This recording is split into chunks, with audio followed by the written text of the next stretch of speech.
بسم اللہ الرحمن الرحیم۔ جماعت اسلامی ہند کی اس خصوصی پریس کانفرنس میں آپ تمام صحافی حضرات کا اور کچھ اور مہمانان جو یہاں موجود ہیں ان سب کا ہم استقبال کرتے ہیں۔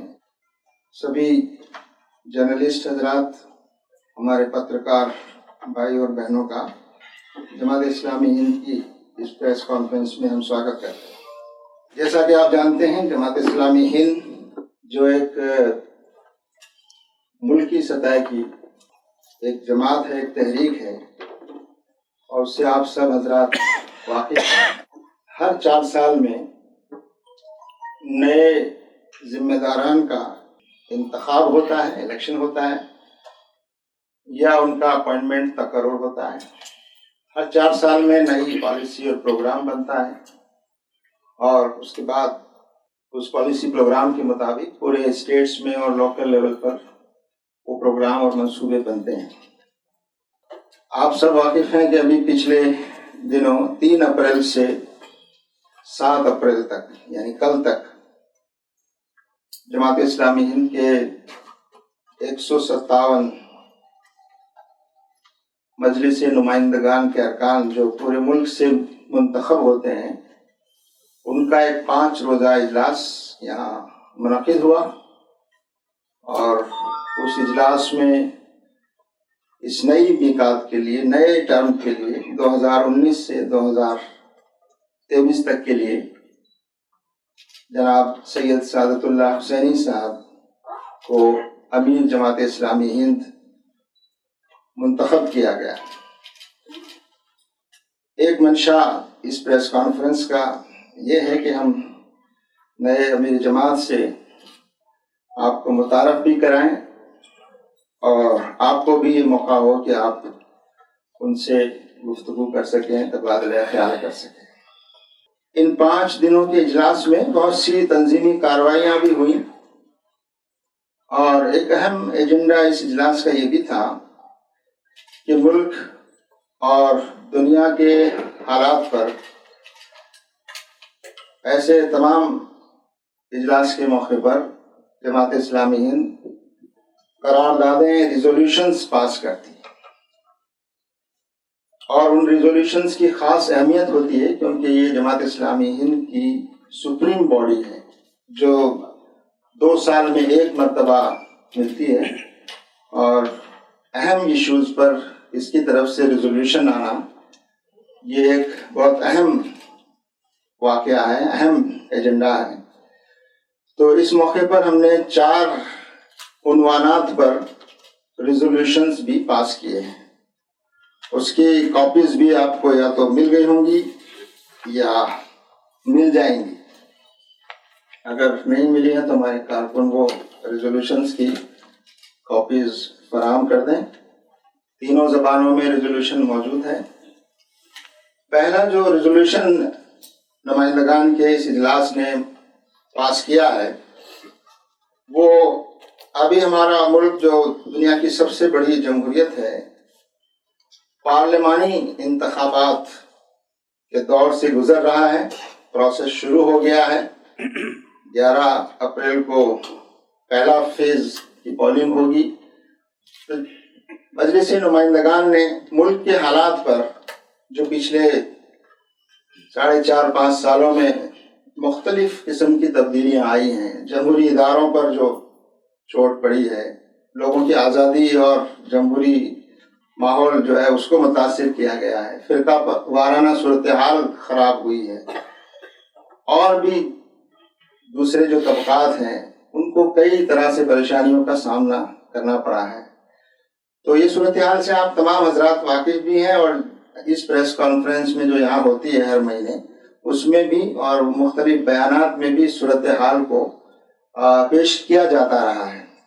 اس وقت جماعت اسلامی ہند یہ اپیل کرتی ہے سیاسی پارٹیوں سے بھی اور عوام سے بھی کہ ان انتخابات میں بہت سوچ سمجھ کر اپنے ووٹ کے اختیار کا استعمال کریں، اور اس ملک کو غلط راہوں پر جانے سے بچائیں، اور اس ملک میں جو غلط رجحانات پیدا ہو رہے ہیں ان رجحانات کو روکنے کی کوشش کرنا عوام کی بھی ذمہ داری ہے اور سیاسی لوگوں کی، سیاسی پارٹیوں کی بھی ذمہ داری ہے۔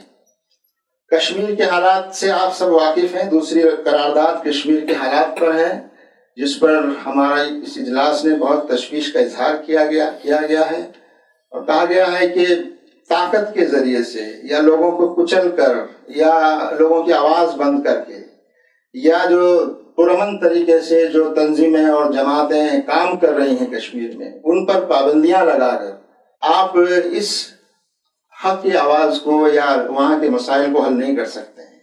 مسائل کے حل کے لیے ضروری ہے کہ بات چیت کی جائے، پرامن ماحول بنایا جائے، اعتماد کی فضا پیدا کی جائے اور بیجا تشدد اور طاقت کا استعمال اور نفرت کا استعمال اور اس کے لیے سیاست کے لیے فائدہ اٹھانے کی جو کوششیں ہیں، اس کو جماعت سمجھتی ہے کہ یہ مناسب نہیں ہے۔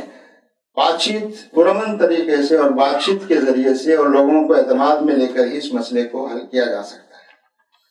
تیسری قرارداد نیوزی لینڈ کا جو واقعہ ہوا تھا، اس کو ہمارے اس اجلاس نے بہت اہمیت دی ہے۔ یقیناً 2 مساجد میں اٹیک ہوا، 50 سے زیادہ لوگوں اس میں شہید ہوئے، زخمی ہوئے کافی لوگ، اور وہاں کی حکومت نے اس کو ایک دہشت گردانہ حملہ قرار دیا، اور اس کے بعد جو وہاں کی حکومت کا، وہاں کی پرائم منسٹر کا خصوصاً جو رویہ سامنے آیا، وہ بہت ہی مثالی رویہ ہے۔ جس طرح سے وکٹمز کے ساتھ ہمدردی کی گئی، ان کے ساتھ اظہار ہمدردی کیا گیا، اور جس طرح سے وہاں کے میڈیا نے اور وہاں کے عوام نے جس طرح سے ایک اچھا رویہ اختیار کیا گیا ہے، وہ پوری دنیا کے لیے اور خاص طور سے ہمارے ملک کے لیے بھی ایک بڑی مثال ہے کہ یہ ایک مثال جو قائم کی گئی ہے وہاں پر، اس کی تحسین کی جانی چاہیے، اور ایسی مثالیں جو ہے پوری دنیا میں اور خود ہمارے ملک میں بھی ایسی مثال، اس کو فالو کیا جانا چاہیے۔ چوتھی قرارداد فلسطین کے مسئلے پر ہم نے پاس کی ہے اس اجلاس نے، اور اس پر بھی بارہا یہاں بیانات بھی آتے رہے اور قراردادیں بھی آتی رہیں اور آپ حضرات کے سامنے بیانات بھی آتے رہے، لیکن ہم یہ محسوس کیا کہ تازہ جو صورتحال فلسطین میں اور غزہ میں جو تشدد بڑھا ہے اور گولن کی پہاڑیاں کا جو مسئلہ نئے سرے سے پیدا ہوا ہے، یروشلم میں وہاں کی دارالحکومت کو منتقل کرنے کا جو فیصلہ ہے، امریکہ اور دوسرے جو ممالک ہیں ان کا جو رویہ ہے، عرب ممالک کا جو افسوسناک رویہ ہے، مسلم ممالک کا افسوسناک رویہ ہے، اس پر تشویش کا اظہار کرتے ہوئے یہ بات کہی گئی ہے کہ مسلم ممالک کو، عرب ممالک کو بھی چاہیے کہ وہ اس مسئلے کا حل نکالنے میں سنجیدگی سے کوششیں کریں، اور مغربی ممالک اور دوسرے جو ادارے ہیں ان کو بھی چاہیے کہ وہ ایک آزاد فلسطینی ریاست کے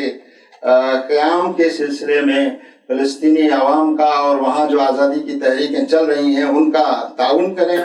اور ہم نے ہماری اس حکومت سے بھی اپیل کی ہے کہ ہماری جو دیرینہ پالیسی رہی ہے فلسطین کے مسئلے پر فلسطینی عوام کی تائید کرنے کی اور ایک آزاد فلسطینی ریاست کو قائم کرنے کا جو ہماری حکومت کا موقف رہا ہے، اس موقف کو بہت واضح اور مضبوطی کے ساتھ اس پر قائم رہا جائے، اور اس سلسلے میں عملی کوششیں اور اقدامات ہماری حکومت کی جانب سے بھی کیا جانا چاہیے تاکہ فلسطینیوں کو ان کی ہوم لینڈ مل سکے اور فلسطینیوں کو ایک آزاد فلسطینی ریاست قائم کر کے اور ان کو ان کا حق مل سکے۔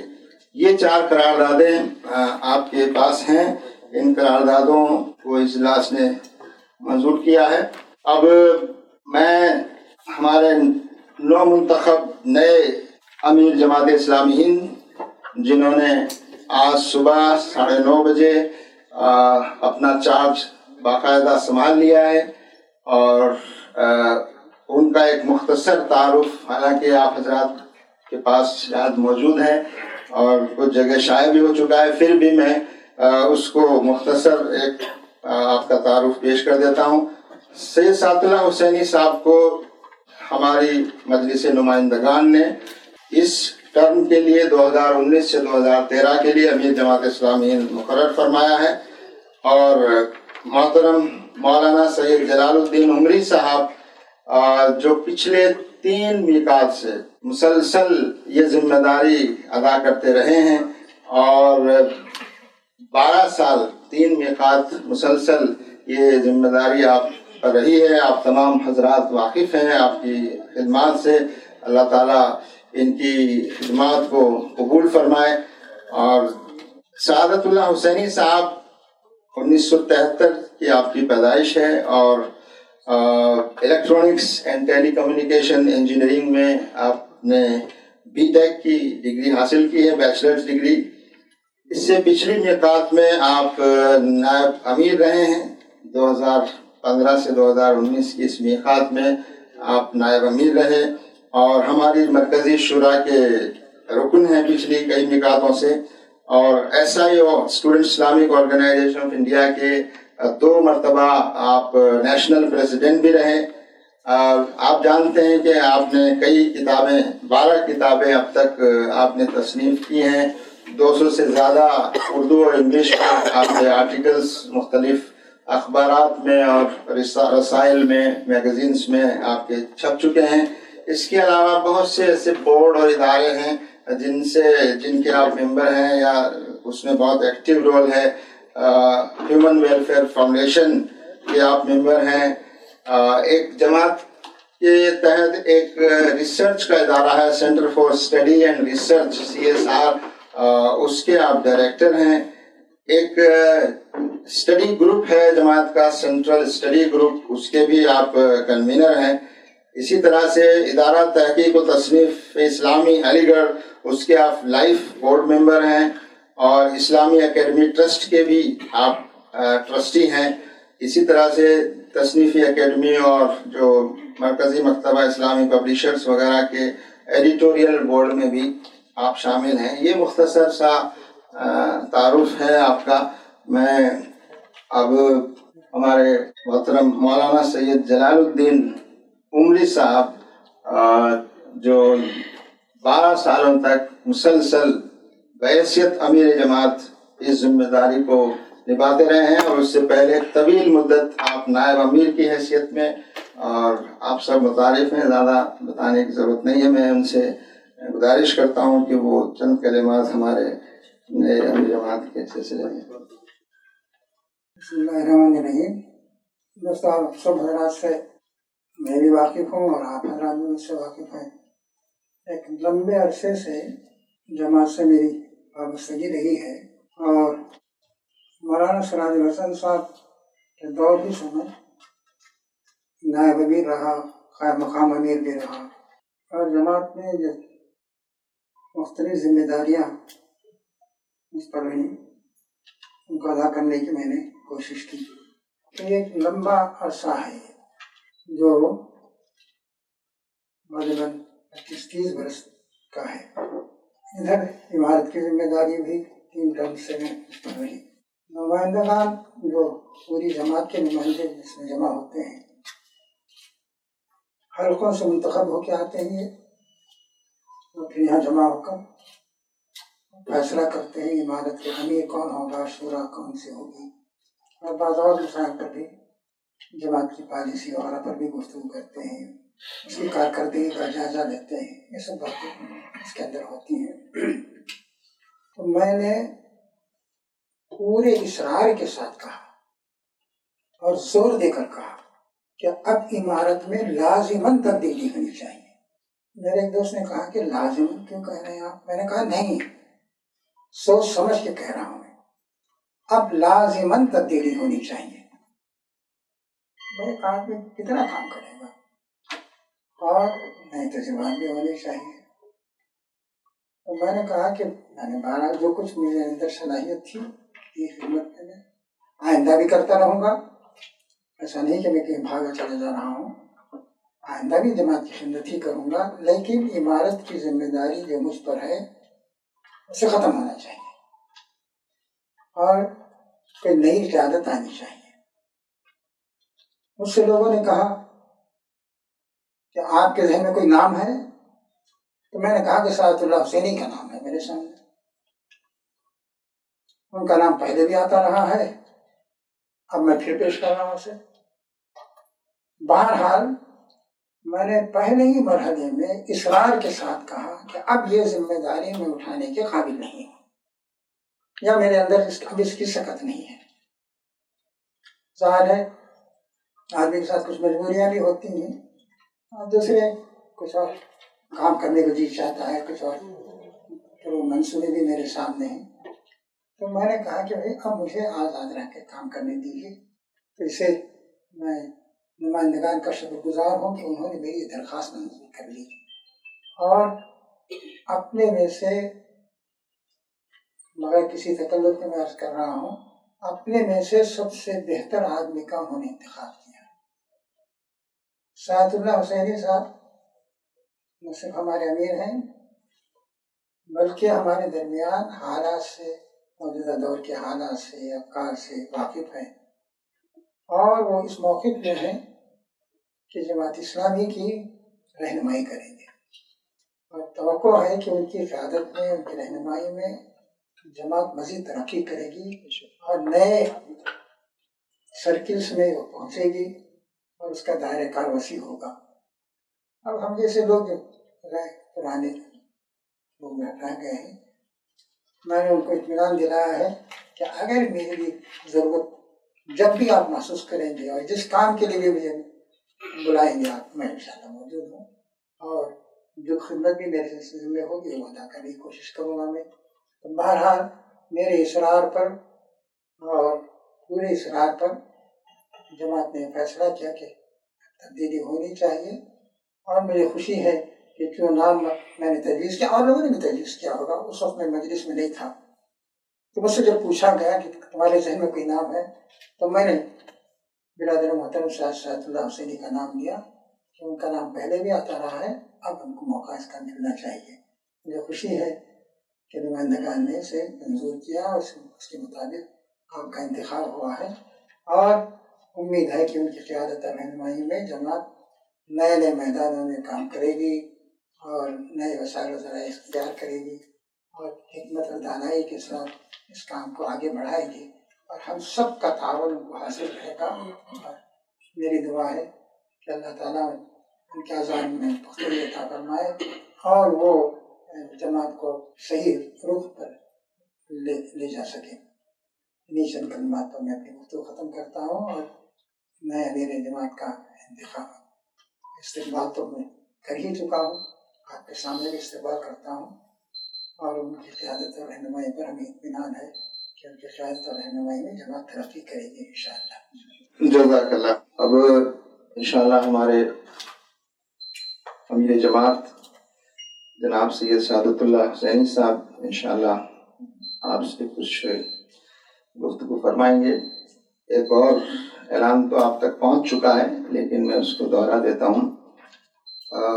اس میقات کے لیے محترم امیر جماعت نے مرکزی شورا سے مشورہ کر کے جناب ٹی عارف علی صاحب کو جماعت اسلامی ہند کا قیم جماعت یعنی سیکریٹری جنرل مقرر فرمایا ہے. ٹی عارف علی صاحب جو ہمارے نائب امیر رہے ہیں اس میقات میں، اس 4 سالہ میقات میں، اور مختلف کاموں کو دیکھتے رہے ہیں، آپ سب ان سے واقف ہیں. کیرلا سے ان کا تعلق ہے، کیرلا میں بھی ایک طویل مدت آپ وہاں کے امیر حلقہ، وہاں کے پریزیڈنٹ رہے ہیں جماعت کے، اور طلبہ تنظیم کے زمانے سے آپ جماعت کی مختلف ذمہ داریاں اور ایس آئی او کی ذمہ داریاں سنبھالتے رہے ہیں. انشاءاللہ اس نئی میقات میں قیم جماعت یعنی سیکریٹری جنرل کی ذمہ داری انشاءاللہ ٹی عارف علی صاحب سنبھالیں گے. آپ کا تقرر اس حیثیت میں ہوا ہے. میں اب محترم امیر جماعت اسلامی ہند جناب سید سعادت اللہ حسینی صاحب سے گزارش کروں گا کہ وہ چند کلمات اور کچھ اعلانات فرمائیں انشاءاللہ. بسم اللہ الرحمن الرحیم. محترم دوستو، میں آپ سب کا اس پریس کانفرنس میں استقبال کرتا ہوں. آپ سب سے مل کر بہت خوشی ہوئی. پہلی دفعہ مجھے اس پریس کانفرنس میں شرکت کا موقع مل رہا ہے. ابھی آپ نے جماعت میں امارت کے انتخاب کا جو طریقہ ہوتا ہے اور پھر جو تبدیلی واقع ہوئی ہے اس کی تفصیل سنی. ہمارے سابق امیر جماعت محترم مولانا جلال الدین عمری صاحب نہ صرف ملک میں بلکہ ساری دنیا میں مشہور ایک بہت ہی ٹاورنگ قداور شخصیت رہے ہیں. ان کا علمی مقام، ان کی لیڈرشپ، ان کی رائٹنگز، تصنیفات، ان سب چیزوں سے ساری دنیا فائدہ اٹھاتی رہی ہے. ان کے مقابلے میں میری کوئی حیثیت نہیں ہے، میں ان کا بہت ہی معمولی شاگرد ہوں، اسٹوڈنٹ ہوں. لیکن یہ اطمینان اس بات کا ہے کہ مولانا ہمارے درمیان موجود ہیں اور ان کی سرپرستی، رہنمائی ہم کو حاصل رہے گی. مجھے یہ بھی یقین ہے کہ آپ سب حضرات کا سپورٹ، تعاون بھی حاصل رہے گا. جماعت جو کام کر رہی ہے اس ملک میں وہ ساری ہیومینٹی کی، ساری انسانیت کی بھلائی کا کام ہے. اور کام کی تفصیلات تو ہم طے کریں گے پالیسی پروگرام میں، لیکن جو ہمارے میجر ایشوز ہیں، جس طریقے سے ہم کام کرتے ہیں، جو ہماری میتھڈولوجی ہے، اور ملک میں جو تبدیلی، جو چینج ہم لانا چاہتے ہیں، وہ بہت کلیئر ہے، واضح ہے، آپ سب جانتے ہیں. اور یہ کام سارے انسانوں کا کام ہے، بھلائی سے، خیر سے محبت کرنے والے تمام لوگوں کا کام ہے. اس کام میں ہم سب کا سپورٹ، سب کا تعاون چاہتے ہیں. میڈیا کا بھرپور تعاون ہمیں پہلے بھی حاصل رہا ہے اور امید ہے، یقین ہے کہ انشاءاللہ آئندہ بھی آپ سب حضرات کا ایکٹیو سپورٹ، سرگرم تعاون ہمیں حاصل رہے گا. جو نئی ٹیم حرمی خاتمے امیر جماعت کے ساتھ ساتھ ٹیم بھی نئی بنتی ہے، مرکز میں نئے تقررات ہوتے ہیں اور پھر حلقوں میں، زونس میں بھی نئے اپوائنٹمنٹس عمرہ حلقہ وغیرہ کے ہوتے ہیں. اس وقت تک ہم نے قیم جماعت کا اور نائب عمرہ وائس پریسیڈنٹس کا تقرر مکمل کر لیا ہے. باقی سیکریٹریز کا تقرر اور پھر اسٹیٹ پریسیڈنٹس کا تقرر اور ایک آدھ مہینے میں ہم مکمل کریں گے. تو سیکریٹری جنرل یا قیم جماعت کا تعارف آپ کے سامنے آ چکا ہے. ٹی عارف علی صاحب ہمارے نئے قیم رہیں گے. 3 نائب عمرہ کا تقرر ہو چکا ہے، اپائنٹمنٹ ہو چکا ہے. ڈاکٹر محمد سلیم صاحب انجینئر، ان سے آپ اچھی طرح واقف ہیں، اس سے پہلے آپ قیم جماعت رہے ہیں. اب یہ نئے ٹرم میں انشاءاللہ نائب امیر رہیں گے، نائب امیر جماعت ڈاکٹر سلیم انجینئر صاحب. ایس امین الحسن صاحب بھی ہمارے ایک نائب امیر جماعت رہیں گے. آپ بنگلور کے رہنے والے ہیں، سول انجینئر ہیں پیشے سے. اس کے علاوہ سائیکالوجی میں بھی آپ نے پوسٹ گریجویشن کیا ہے. قرآن کے ایکسپرٹ ہمارے سرکلز میں مانے جاتے ہیں. آپ کے قرآنک لیکچرز اور تقریریں یہ بہت پاپولر ہیں نوجوانوں میں. یوٹیوب وغیرہ پر بھی آپ نے ان کی کافی تقریریں، اسپیچز دیکھی ہوں گی. تو وہ ہم انشاءاللہ ہمارے ایک نائب امیر رہیں گے. اور اسی طرح محمد جعفر صاحب ہمارے نائب امیر رہیں گے. جعفر صاحب سے بھی آپ سب لوگ واقف ہیں. جماعت میں آپ کی بڑی طویل خدمات رہی ہیں. بہت پہلے آپ سیکریٹری جنرل یعنی قیم بھی رہے ہیں 1990 سے 2007 تک، تقریباً 17 ایئرس. اور اس کے بعد آپ نائب امیر رہے 2 ٹرم، 2007 سے 2015 تک.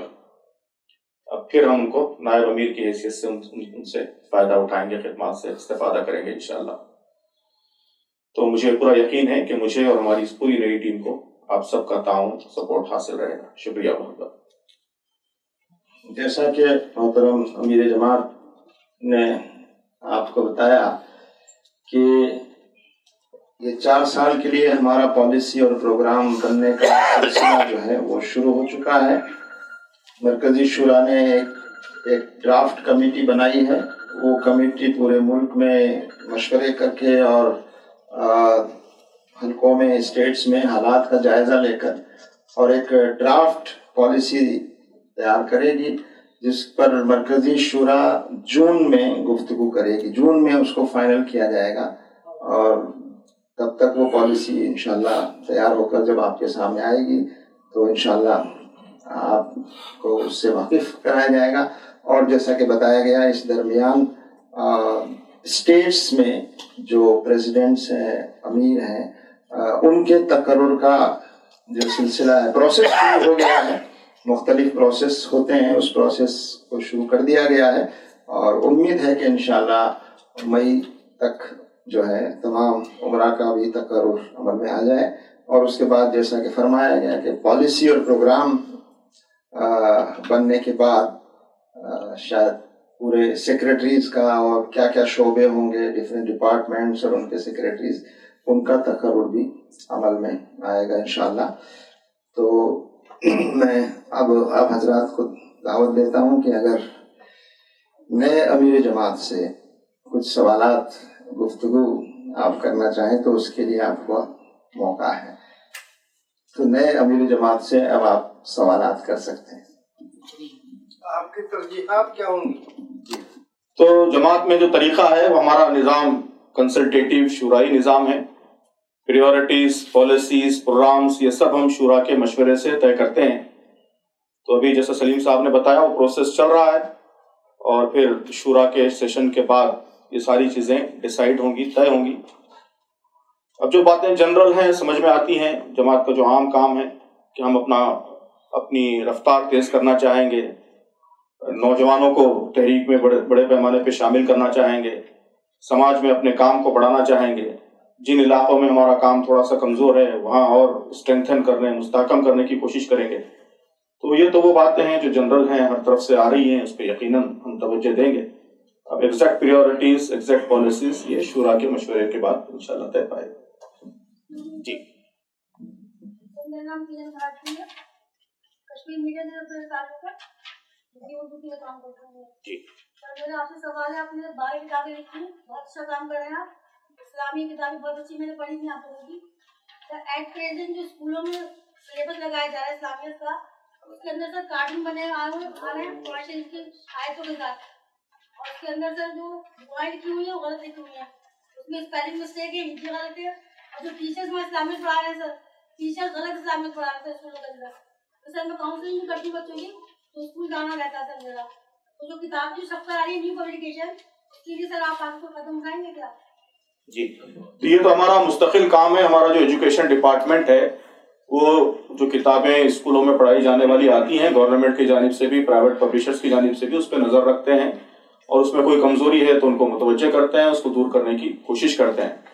تو آپ جو باتیں آپ نے محسوس کی ہیں وہ ایگزیکٹ آپ تفصیل کے ساتھ بتائیں تو انشاءاللہ ہم اپنے ایجوکیشن ڈپارٹمنٹ کو متوجہ کریں گے، اس کا نوٹس لیں گے۔ حسن شاہنواز ہوں، پوروانچل پوسٹ اخبار کا ایڈیٹر ہوں، اور آپ سے سوال یہ ہے کہ آپ نوجوان ہیں، لگ بھگ نوجوان ہیں، نوجوان اسی عمر، تو آج جس وقت آپ امیر بنے ہیں یہ کم سے کم ہندوستان کے مسلمانوں کے لیے سب سے چیلنجنگ وقت ہے، سیاسی طور پہ بھی، سماجی طور پہ بھی آپ بہتر جانتے ہیں، کیونکہ بہت سارے معاملات ایسے ہیں جن سے آپ لگاتار روبرو ہوتے رہے ہیں پچھلے دنوں۔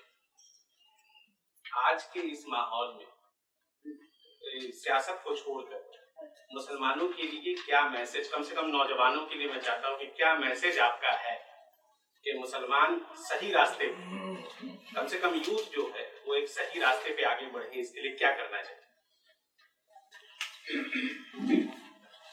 میرے خیال میں 2-3 چیزیں کرنے کی ضرورت ہے آج سب سے زیادہ۔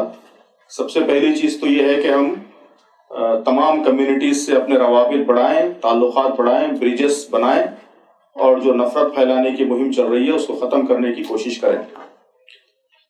تو اس ملک کے سامنے یہ بہت بڑا چیلنج ہے کہ جو پولیٹکس ہے، ڈویزیو پولیٹکس، اس کے نتیجے میں نفرت پھیل رہی ہے، سماج کے تانے بانے بکھر رہے ہیں، اور اس کا ازالہ اسی صورت میں ہو سکتا ہے کہ ہمارے نوجوان آگے بڑھ کر اس کا نوٹس لیں اور نفرت کے جواب میں وہ محبت پھیلائیں، دلوں کو جیتنے کی کوشش کریں، صحیح اسلام کا صحیح تعارف، مسلمانوں کا صحیح تعارف سارے انسانوں کے سامنے آئے۔